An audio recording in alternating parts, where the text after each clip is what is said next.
Welcome once again to our few minutes together on the Parsha. And this week, it's not only on the Parsha, but also on the upcoming Yom Tov of Shavuos, which immediately follows the Shabbos on which we read Parshas Bamidbar, the first of the fourth of the five Chamisha Chumshei Torah, which we have the privilege of beginning this particular Shabbos.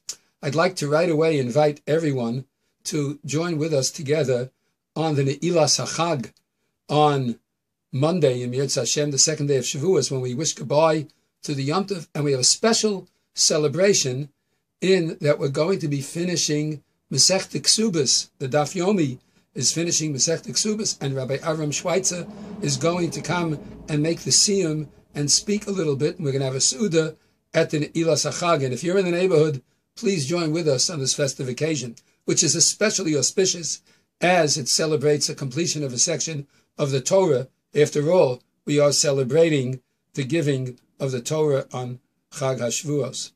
The very beginning of Parshas Bamidbar mentions a place and a time. It says that Hashem spoke to Moshe Bamidbar Sinai, in the wilderness of Sinai, Be'oel Moed, in the Oel Moed, a large place and a small place. And then it says Be'echad Lachodesh Hasheni Bashona Hashenis. And the same thing about the dates. It says on the first day of the second month, in the second year, historically after they left Egypt. Our Chazal, our rabbis have pointed out many times, and there are essays about this and Divrei Torah about it, in terms of the fact that we human beings, we have two elements in our lives.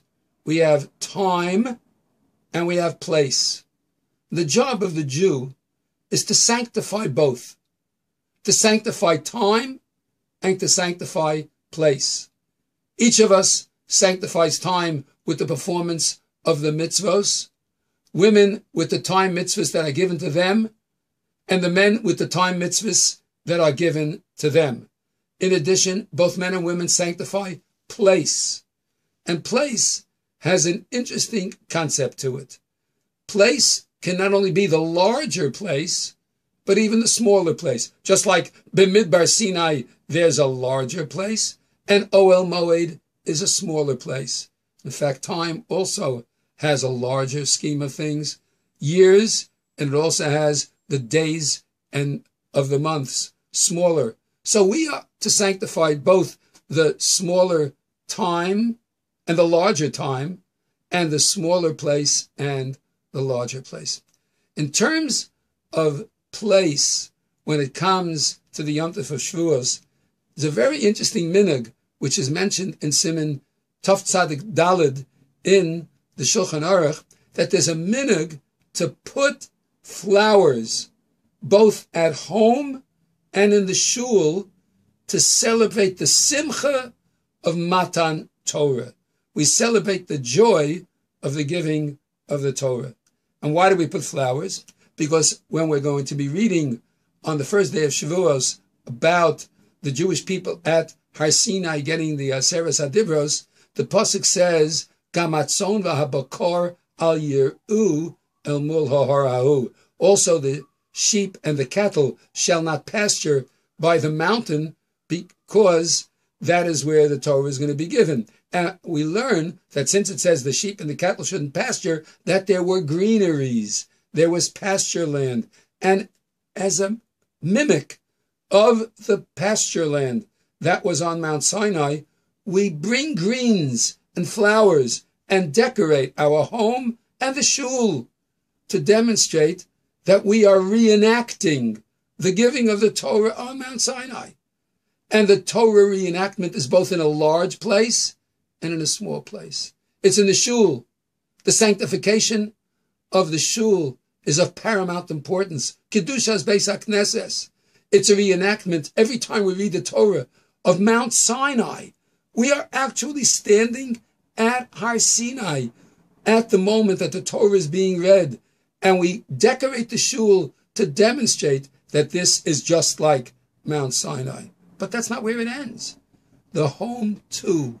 We bring in flowers because every Jewish home is a way to sanctify place. It's a way in which the home is a reenactment of Mount Sinai.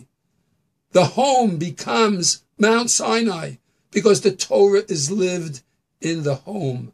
And when we bring our Jewish lives into our homes with joy, with happiness, when we bring the Torah into our homes by sharing with others all the Torah we have, all the great midos that we learn from the Torah, all the wonderful ideals that we learn from the Torah, we're sanctifying the place of the home, the inner sanctum, Kodesh Kodashim, where the husband and wife live together, the further stages of the mountain where the Sfarim are and people sit around tables and learn, where the food is given. It's just like Shulchan Doma LeMizbeach, and the table is like a Mizbeach because we invite people in and we get the mitzvah of feeding guests. All of these things are demonstrations of the sanctification of place. And of course, the counting up from going out of Egypt till the time of Shavuos, the giving of the Torah on Mount Sinai. When we count up the 49 days, we are thinking to ourselves on a constant basis what an opportunity we each have to sanctify each day, each moment. Today is the 47th day in the Omer. We are only a few more days away from the giving of the Torah on Mount Sinai, where we're going to reenact once again the sanctification of the Jew, both in time and in place. What a wonderful Seder. What a wonderful Yom Tov upcoming. Let's bring the greens into our house as demonstration of the sanctification of the home. Let's bring greens into the shul as sanctification of the place of the shul. But let it not just be the greens and the flowers. Let it be the deeds that flower out from the concept of the home being a place of God. Let it be the deeds of our prayers in the shul when the Jewish people get together to together pray to God, to HaKadosh Baruch Hu, that we should be granted a good year, a year of Torah, a year of good deeds, a year of sanctification of both time and place. Have a wonderful Shabbos and a Chag Sameach on this most important Yom Tov, the Yom Tov of the giving of the Torah to the Jewish people. Good Yom Tov.